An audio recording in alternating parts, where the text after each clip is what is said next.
Welcome back to another episode of the Super Late Podcast, boys, man. I'm just playing with y'all, man. But listen. So, yeah, man, I've been going for a minute. I couldn't do game one. I couldn't do game two. Yesterday, I was at work, and then I'm getting married. So, I had a bachelor party over the weekend. So, hey, man, I had to do what I had to do. But I did watch both games in their entirety.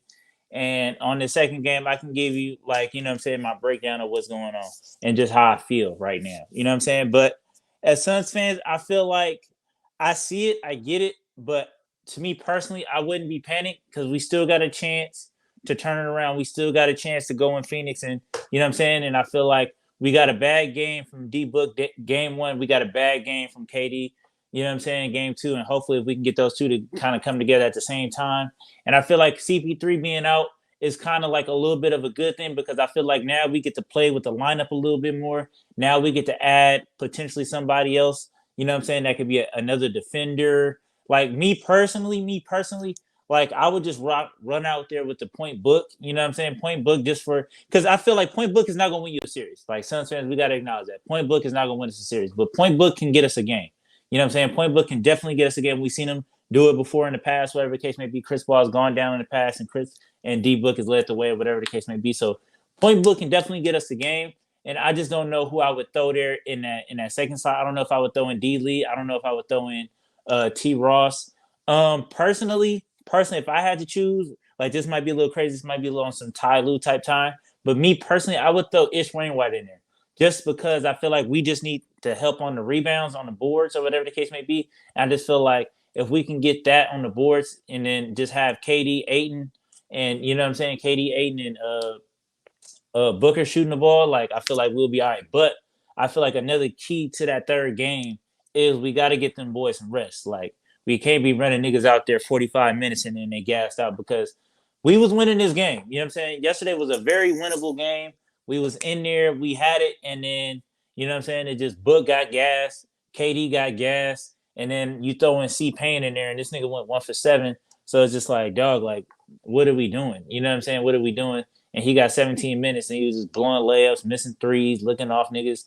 It was crazy. Like it's crazy how you was up 9 points, you throw campaign in the game, and all of a sudden stuff hit the fan, man. So I mean, we don't really have too many more options. We can't play old boy off the two way no more. But I definitely don't want to see Landry Shamet. I'd rather see uh campaign in there than Landry Shamet.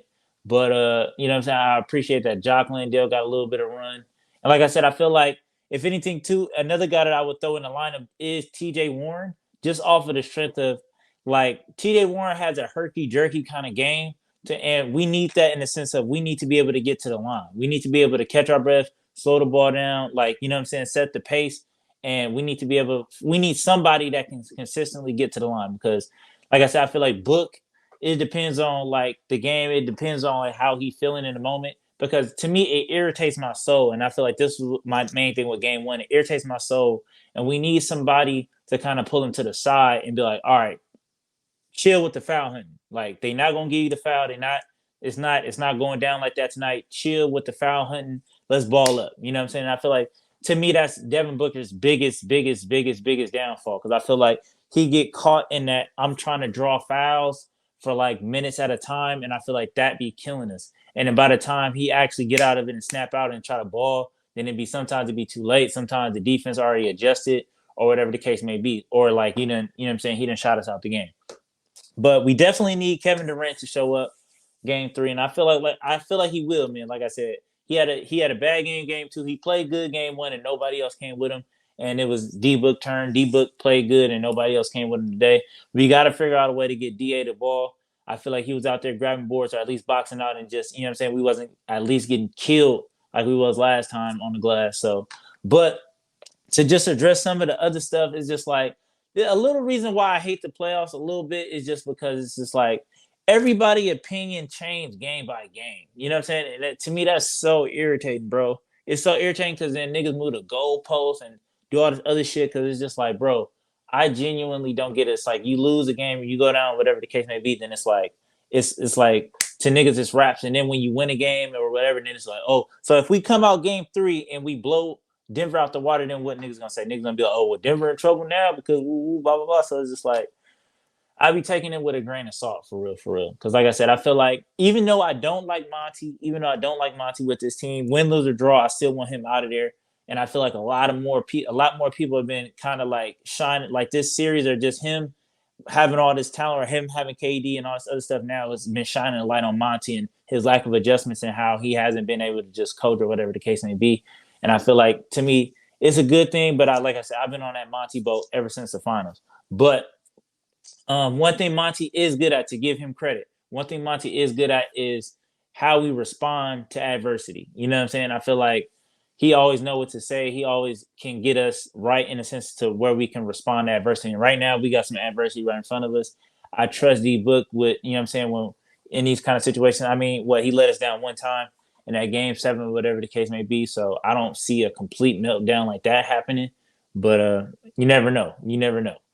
But like I said, I'm not really panicked, man. Like I said, this is to me, it's still Suns and 6, and this is what it looked like sometimes. You know what I'm saying? Sometimes you go down 0-2. You know what I'm saying? We just seen Golden State go down 0-2, and niggas thought it was wraps. Niggas thought they was about to get swept. And like I said, game by game, niggas' opinions are changing. That's just the playoffs. That's just what comes with the playoffs, and that's what I'm starting to realize as like being more mindful, more self-aware in the playoffs. But like I said, man, we definitely got some adjustments. And to me, one thing I feel like the Suns would benefit from so much. I was just watching that game the whole time, and I was just like, if we ran a 1-3-1 with just somebody playing free safety in the back, because Denver likes to set a lot of back screen, a lot of back door. They try to get you on the back door so Joker can make the pass, whatever the case may be. And I feel like if we can just get somebody on that back line just to play free safety, just to, you know what I'm saying? And then we got 3 dudes right there to, you know what I'm saying, crash the glass. I feel like we would benefit so well from a 1-3-1. And I feel like with KD on your team or whatever, just the lack of defense that we have, is just like, dog, we have to be zoning up. Like, we can't be out here just switching everything and doing all, like, we have to be zoning. Like, that's just what it is. Like I said, we don't got the best on ball defenders like that. So it's just like, to me, like I said, I don't understand. I haven't been understanding Monty since 2021. So, but like I said, man, I'm gonna keep this one short, man. It's not over with. But shout out to the Nuggets, man. They out there doing their thing. I feel like KCP showing up with those, what was it, those 4 3 balls or those 3 3 balls last game, or yeah, last night. That really put the game away, or that really, you know what I'm saying, what it was. But like I said, I feel like that was a very winnable game. Not They didn't get too many bench points on their end either. So it's just like we was right there, dog. We was right there, but we got gas. And like I said, I'm not gonna make no excuses for it. It is what it is. But I'm interested to see how the Suns team responds. So Suns fans, don't hit the panic button quite yet. Don't hit it quite yet, man. But till next time, peace.